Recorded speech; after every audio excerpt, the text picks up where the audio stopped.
அத்திமரத்தின் கீழே உன்னை கண்டேன் அப்படின்னு நான் சொன்னதுனால என்ன விசுவாசிக்கிறியான்னு கேக்குறாரு.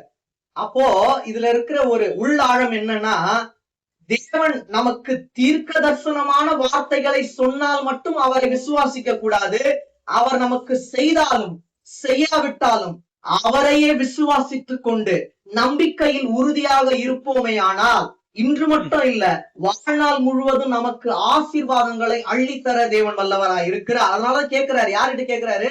நாத்தான்வேல் கிட்ட கேட்கிறாரு, அத்தி மரத்தின் கீழ் நான் உன்னை கண்டேன் என்று நான் சொன்னதினால் என்னை விசுவாசிக்கிறாயா அப்படின்னு அவர் கேட்கிறாரு. அதுக்கு அப்படியே பாருங்க, வாசிங்க.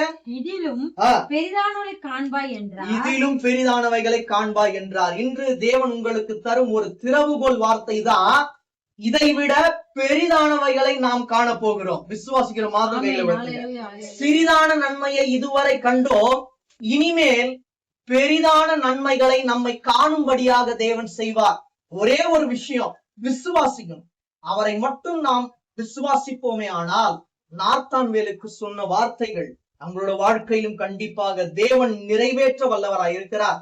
இதைவிட பெரிதானவைகளை காண்பாய் என்றார். இன்று தேவன் உங்களுக்கும் நமக்கும் சொல்ற வார்த்தை அதான், இதைவிட பெரிதானவைகளை நம்ம காண போகிறோம்.